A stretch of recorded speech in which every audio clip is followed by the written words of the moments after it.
Hello दोस्तों, welcome to my channel PR knowledge center. आप लोगों का स्वागत है मेरे चैनल पे। आज मैंने सामान्य भूगोल का लेक्चर नंबर 23 जो 1990 से लेकर 2023 तक के सारे प्रश्न पत्र हम करेंगे। तो चलिए इसको करते हैं। मैं बिना टाइम वेस्ट किए हुए स्टार्ट करूंगी वीडियोस, बिकॉज की एग्जाम बहुत नज़दीक है, मतलब कंप्लीट करवाना है, तो इट्स माय रिस्पॉन्सिबिलिटी। चलिए स्टार्ट करते हैं लेक्चर।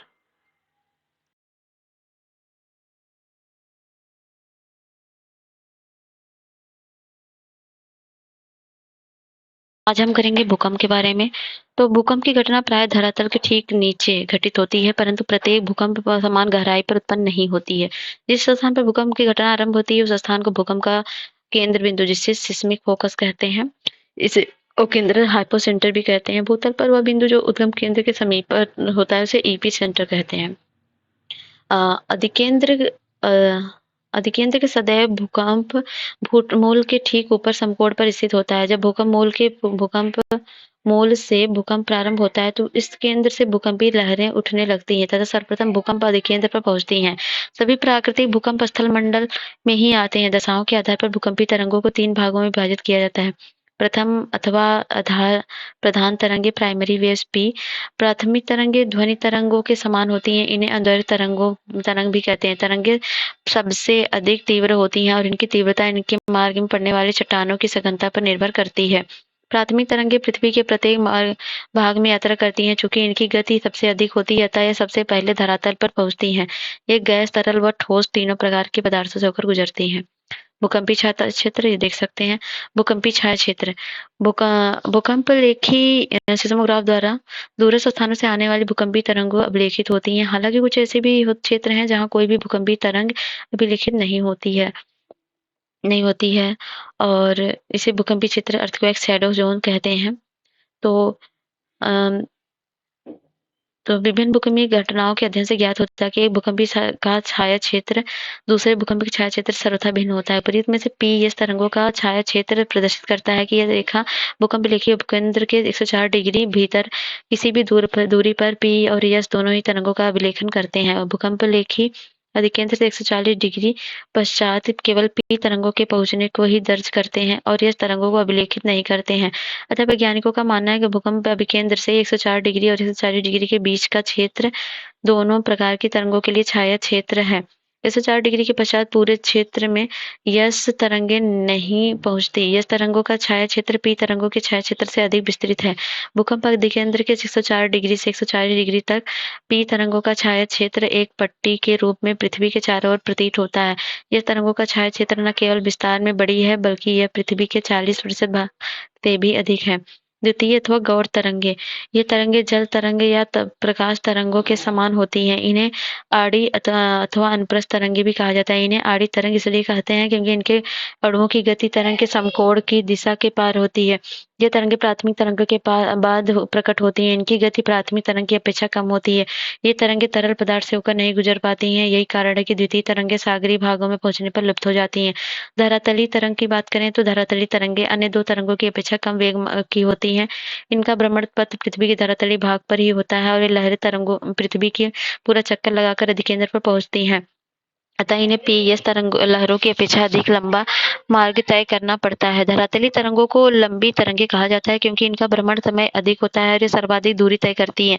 इसी कारण से धरातलीय तरंगे अधिकेंद्र पर सबसे बाद में पहुंचती हैं। धरातलीय तरंगे सबसे अधिक विनाशकारी समझी जाती हैं। धरातलीय तरंगों के रूप माने जाते हैं लव और रेलिन तरंग। इन दोनों में लव तरंग की गति सर्वाधिक होती है। भूकंप का परिमाण विमुक्त ऊर्जा की सूचक होती है। भूकंप की परिमाण का मापन रिक्टर स्केल एवं तीव्रता मापन संशोधित मार्केली स्केल पर किया जाता है। तो ये सारी चीजें हैं, पढ़ लीजिए इसको। चलिए ये महत्वपूर्ण बिंदु है, इसको पढ़ लीजिए। चलिए क्वेश्चन करते हैं। निम्न कथनों के आधार पर सही विकल्प का चुनाव करें। प्लेट विवर्तनिक का सिद्धांत 1987 में एच हेस ने दिया था। तो ये कथन गलत है और प्लेट विवर्तनिक सिद्धांत समुद्र तल पर विस्तारित सिद्धांत पर आधारित है, तो ये दूसरा सही है। तो प्लेट विवर्तनिक की अवधारणा प्रतिपादित किया था किसने? 1960 में। इस सिद्धांत के में विल्सन, मॉर्गन, पार्कर और मैकेंजी, हेरी और हेस आदि वैज्ञानिकों ने योगदान दिया था। भूकंप के समय किन तरंगों का उद्भव होता है? तो वह होता है पीएसएल का। और भूकंपीय छाया क्षेत्र संबंधित निम्नलिखित कथनों को पढ़िए। पहला है, एक भूकंप का छाया क्षेत्र दूसरे भूकंप के छाया क्षेत्र सर्वथा भिन्न होता है। और दूसरा है, भूकंपीय अभिकेंद्र 105 डिग्री से बाहर किसी भी दूरी पर पी और एस दोनों तरंगों की अभिलेखन करता है, तो ये गलत है। तो नेक्स्ट है रिंग ऑफ फायर संबंध है, तो रिंग ऑफ फायर संबंध है भूकंप से, ज्वालामुखी से, प्रशांत महासागर से, तो तीनों सही। जंगल की आग नहीं है, तो ऑप्शन हो गया ए। अगला है निम्नलिखित कथनों पर विचार कीजिए। रिक्टर स्केल पर लघुगणकीय मापक्रम है तथा इसके परिणाम फलस्वरूप मात्रक में एक की वृद्धि आयाम के लिए 10 गुणक को निरूपित करती है। ये सही है। रिक्टर स्केल में प्रत्येक पूर्णांक पठन पर ऊर्जा पूर्ववर्ती पूर्णांक पठन की 100 गुना अधिक होती है, तो गलत है। भूकंपीय परिमाण का मापन रिक्टर स्केल एवं तीव्रता संशोधित मार्केली स्केल पर किया जाता है। रिक्टर स्केल का आविष्कार 1935 में चार्ल्स एफ रिक्टर ने किया था। रिक्टर मापन लघुगणकीय पैमाने पर आधारित होता है, जिसका आधार 10 अंक होता है। प्रत्येक अंक सिस्मोग्राफ पर 10 गुने आयाम की वृद्धि को प्रदर्शित करता है, जबकि प्रत्येक अंक पर ऊर्जा लगभग 32 गुना मुक्त होती है। एक अंक मापन की भूकंपीय तरंग 6 अंश ऊर्जा निर्मुक्त करती है, अतः स्पष्ट है कि एक सही है और दूसरा गलत है। भूकंप के बारे में निम्नलिखित कथन पर विचार कीजिए। भूकंप की तीव्रता मार्केली स्केल पर नापा जाता है, पहला सही है। भूकंप का मैग्नीट्यूड विमुक्त ऊर्जा की माप है। भूकंप के मैग्नीट्यूड भूकंपीय तरंगों के आयाम के सीधे मापने पर आधारित सही है, तो ऑप्शन हो गया ए। अगला है रिक्टर पैमाने पर उपयोग होता है नापने के लिए क्या? भूकंप की तीव्रता। और भूकंप की तीव्रता का मापन किया जाता है रिक्टर पैमाने पर। सिस्मोमीटर से मापता है क्या? भूकंप को मापता है। और निम्नलिखित में से किस यंत्र का भूकंप तरंगों के मापन के लिए प्रयोग किया जाता है? तो किया जाता है सिस्मोग्राफ का। निम्नलिखित भाषा में सुनामी शब्द किस भाषा से संबंधित है? तो वह है जापानी से। वर्ष 2004 में हिंद महासागरीय भूकंप तथा उससे परिणामित सुनामी के संबंध में निम्नलिखित कथन में से कौन सा सही नहीं है? तो है वर्तमान अनुमानों के अनुसार भूकंप जनित सुनामी ने समुद्र में डूब गई अनगिनत लाशों के अतिरिक्त 50 लाख से अधिक लोगों को मौत के घाट उतार दिया। ये गलत है। बाकी सूंड खाई के भारतीय प्लेट के बर्मी में प्लेट से अदर गमन वाले क्षेत्र में लगभग 1200 किमी भ्रंश रेखा का 15 मीटर तक खिसकाव होने के कारण इस भूकंप की उत्पत्ति होती है, ये भी सही है। तो परिणामी सुनामी ने इंडोनेशिया के तट से अफ्रीका के पूर्वी तट तक अभिकेंद्र में लगभग 8,500 किमी की दूरी तटों पर की ओर घोर विध्वंस किया, ये भी सही है। बांग्लादेश में बहुत कम लोग हताहत हुए क्योंकि भूकंप प्रभावित भ्रंश रेखा की द्विक स्थिति लगभग उत्तर दक्षिणी होने से सुनामी लहरों की प्रबलतम शक्ति पूर्व पश्चिम दिशा में थी। अगला है जापान के किस शहर में हाल ही में विध्वंसकारी सुनामी नाभिकीय विकिरण का सामना किया था? तो किया था फुकुशिमा ने। भारतीय उपमहाद्वीप का उत्तर पश्चिम प्रदेश भूकंप ग्रहणशील है, जिसका कारण क्या है? उसका प्लेट टेक्टोनिक क्रिया। पृथ्वी की सतह पर वह भाग जिस पर भूकंपी तरंगों को सर्वप्रथम रिकॉर्ड किया जाता है वो कहलाता है अधिकेंद्र। और पृथ्वी की सतह पर वह स्थान जो भूकंपी तरंगों को सबसे पहले रिकॉर्ड करता है वह कहलाता है अधिकेंद्र। और कॉकॉस प्लेट किसके मध्य पाई जाती है? वो पाई जाती है मध्य अमेरिका तथा प्रशांत महासागर प्रशांत प्लेट के बीच। अब अगला है महाद्वीप। तो 7 महाद्वीप के बारे में है। तो विश्व में 7 महाद्वीप हैं, जिनमें एशिया के क्षेत्रफल की दृष्टि सबसे बड़ा है। और एशिया का इतना क्षेत्रफल है, फिर इसके बाद अफ्रीका है, फिर उत्तरी अमेरिका, फिर दक्षिण अमेरिका है, तो अंटार्कटिका, यूरोप, ऑस्ट्रेलिया आप देख सकते हैं। तो यहाँ पर देखिए ये चित्र, तो यूरोप एशिया सबका है। चलिए करते हैं क्वेश्चन। निम्नलिखित महाद्वीपों में किसमें देश की संख्या सबसे अधिक है? सबसे अधिक देश जो है अफ्रीका में पाए जाते हैं। अफ्रीका में 54, यूरोप में 49, एशिया में 48 और उत्तरी अमेरिका में 23 और दक्षिण अमेरिका में 12 और ओशिनिया में 14। निम्न से किस महाद्वीप में सबसे अधिक देश हैं? तो वह है अफ्रीका में। फिर निम्नलिखित में से कौन महाद्वीप क्षेत्रफल के अनुसार सबसे बड़ा है? तो क्षेत्रफल के अनुसार अफ्रीका बड़ा है। अफ्रीका का क्षेत्रफल सबसे बड़ा है इसमें से। निम्नलिखित में से कौन सा देश अफ्रीका महाद्वीप में अवस्थित नहीं है? तो गुयाना जो है ये अफ्रीका में नहीं है, दक्षिण अमेरिका में है। निम्न दिए गए कूट में से अधोलिखित महाद्वीपों में से क्षेत्रफल के अनुसार सही आरोही क्रम में चुनिए। तो सही आरोही क्रम क्या हो जाएगा? पहले आपका हो जाएगा अफ्रीका, फिर होगा दक्षिण अमेरिका, फिर यूरोप, फिर ऑस्ट्रेलिया, तो ऑप्शन डी। निम्नलिखित में से महाद्वीपक क्षेत्र का सही अनुक्रम क्या होगा? तो सही एशिया, अफ्रीका, उत्तरी अमेरिका, यूरोप होगा। निम्न में सबसे छोटा महाद्वीप कौन सा है? तो वह है ऑस्ट्रेलिया। विश्व में 2 सबसे छोटे महाद्वीप कौन से हैं? तो ऑस्ट्रेलिया और यूरोप। और पृथ्वी के कुल भूमि क्षेत्र की अपनी अपनी प्रसिद्धता के आरोही क्रम के नीचे महाद्वीपों का अनुक्रम लगाइए। तो हो जाएगा अफ्रीका, उत्तरी अमेरिका, दक्षिण अमेरिका और यूरोप, ऑप्शन बी यहाँ पर दिया गया है। निम्नलिखित महाद्वीपों में किसमें प्रति व्यक्ति भूमि सर्वाधिक है? तो वह है ऑस्ट्रेलिया में। और निम्नलिखित में से कौन महाद्वीप संसार में सर्वाधिक महाद्वीप ऊंचाई वाला है? तो वह है दक्षिण ध्रुव अंटार्कटिका। ये चित्र है, ये बताना है आपका। इसमें पहला क्या है? पहला एंडीज है, ब्राजीलियन शील्ड है दूसरा, और ये है फिर है गुयाना, फिर है अमेजन बेसिन। तो ये है दक्षिण अमेरिका की बात हो रही है।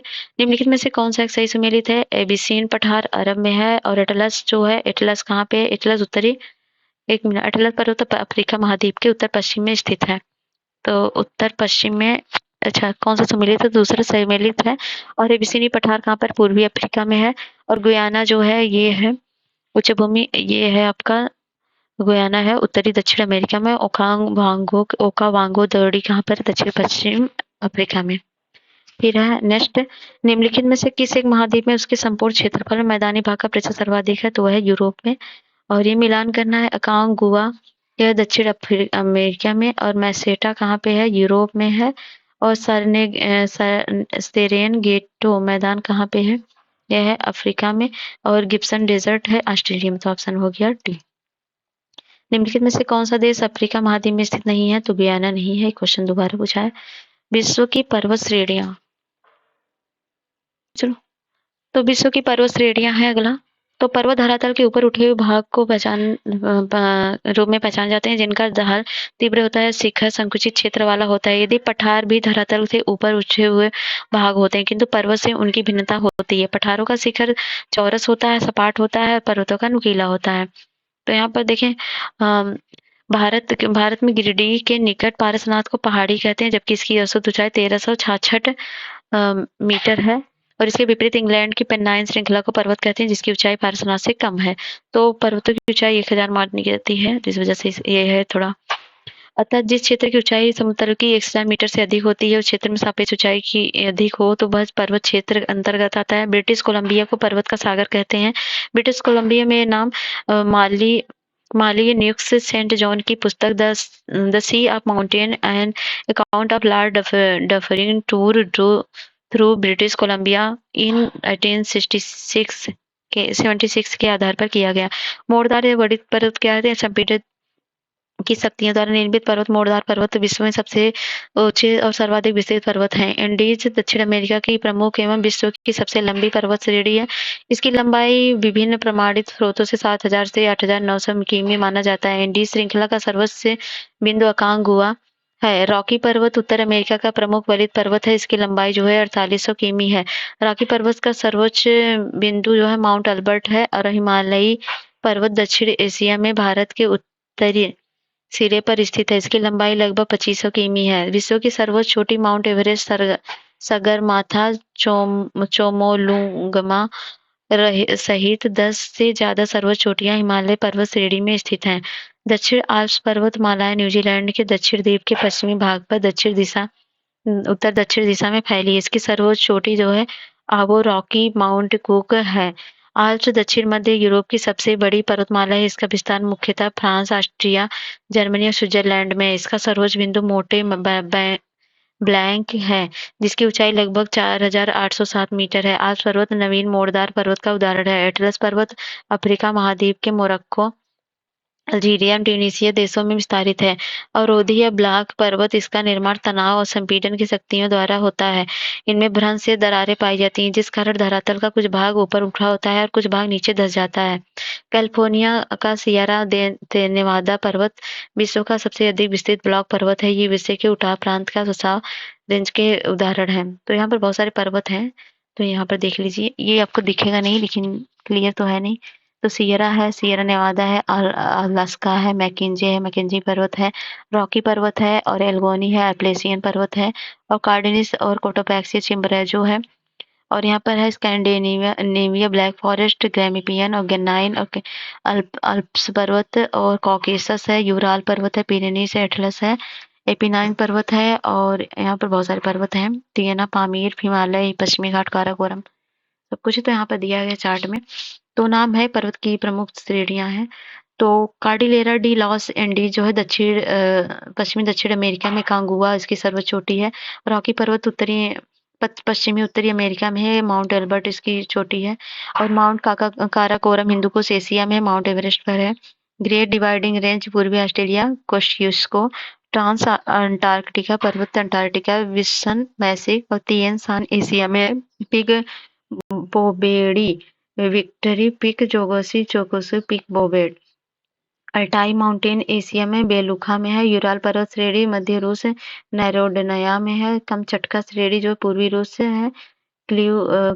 क्या पे है, क्लिव चेव काया सोपका में है। एटलस पर्वत जो है उत्तरी पश्चिम अफ्रीका, टाउ ब्लकन में है। और बारखोयांस्क पर्वत जो है पूर्वी रूस, मस्खाया है इसकी उच्च चोटी।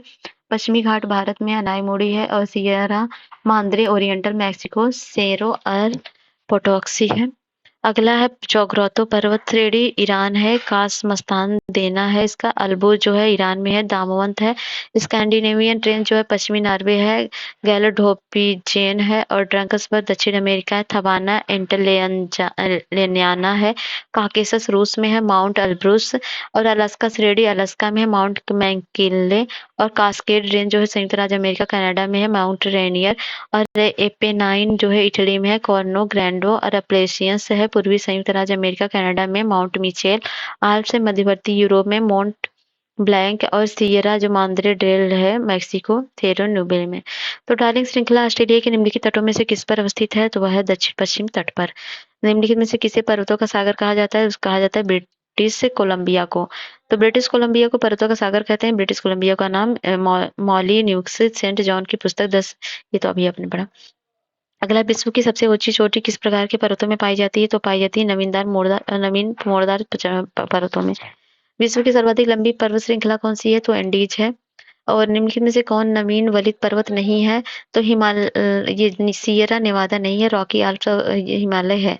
एंडीज पर्वत श्रेणी निम्नलिखित में से किस महाद्वीप में स्थित है? तो दक्षिण अमेरिका में है। निम्नलिखित में से किस महाद्वीप में एंडीज पर्वत श्रेणी स्थित है? तो दक्षिण अमेरिका। निम्नलिखित में से कौन सी पर्वत श्रृंखला सबसे लंबी है? तो सबसे लंबी एंडीज है।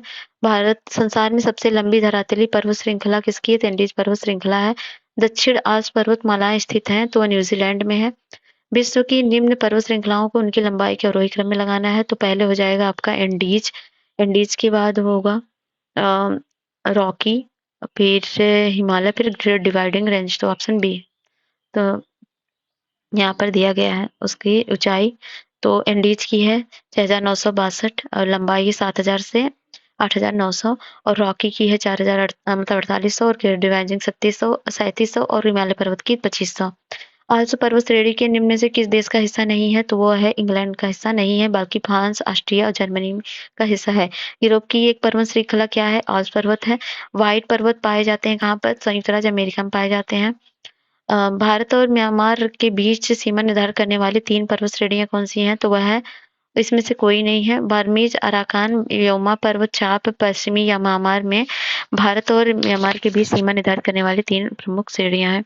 हिमालय का विस्तार अराकान योमा जिस देश में स्थित है वह म्यांमार। ब्लैक फॉरेस्ट पर्वत स्थित है तो वह जर्मनी में। निम्नलिखित पर्वतों में से कौन सा जर्मनी में स्थित है? तो वह है ब्लैक फॉरेस्ट। निम्नलिखित पर्वतों में से कौन राइन नदी किनारे अवस्थित है? तो वह ब्लैक फॉरेस्ट। फिर है ब्लैक फॉरेस्ट अवस्थित है तो यूएसए में, यूएसए में। और जो पर्वत श्रेणी शेष अन्य से भिन्न है वह क्या है? वह है अल्पलेशियन। तो आल्प्स, एंडीज और हिमालय पर्वत जो है अल्पाइन युगीन वलित पर्वत हैं और रॉकीज, एटलस भी इसी श्रेणी के पर्वत हैं। अप्लेशियन जो प्राचीन पर्वत है इसका निर्माण कैलोडिनियन युग में हुआ। निम्न पर्वतों में से कौन टर्सरी पर्वतीकरण का परिणाम नहीं है? तो वह है अप्लेशियन। निम्न में से कौन प्राचीन वलित पर्वत नहीं है? तो एंडीज पर्वत नहीं है। पेन्नाइन यूरोप, अप्लेशियन अमेरिका और अरावली भारत उदाहरण किसका है? पुरानी पर्वत श्रृंखला के। ड्रैकन्सबर्ग पर्वत है दक्षिण अफ्रीका का। किस महाद्वीप में एटलस पर्वत स्थित है? तो है अफ्रीका में। और ये सूची 1 को सूची 2 से मिलान करना है। तो एलेघनी जो है वो है संयुक्त राज्य अमेरिका में। और कैंट्राबियन जो है स्पेन में है। और अल्ब्रुज जो है ईरान में है। और मैकेंजी कनाडा में है। तो ऑप्शन हो गया ए, यहाँ पर दिया है, पढ़ लीजिए। और ये भी मिलान करना है। तो कोसिस्को कहाँ पे है? कोसिस्को है ऑस्ट्रेलिया में। मैकिनले अभी आपने पढ़ा, ये है उत्तरी अमेरिका में। अल्ब्रुस यूरोप में। और किलिमंजारो अफ्रीका में।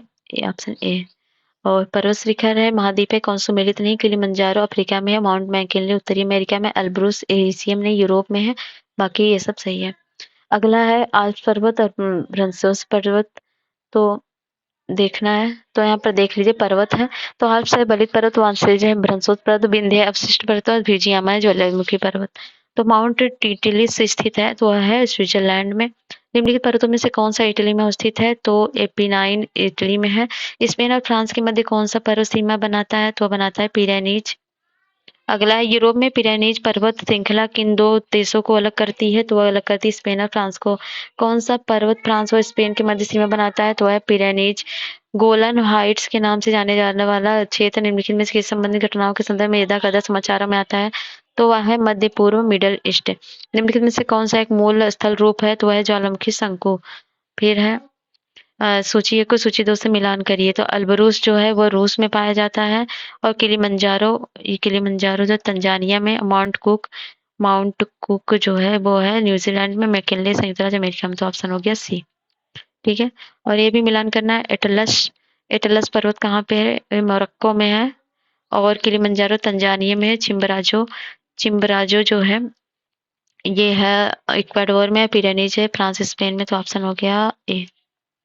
ठीक है, तो ये खत्म होता है। नेक्स्ट वीडियो में करेंगे पठार के बारे में। अगर वीडियो पसंद आता है तो लाइक शेयर सब्सक्राइब करिए। मिलते हैं नेक्स्ट वीडियो में, तब तक के लिए जय हिंद जय भारत।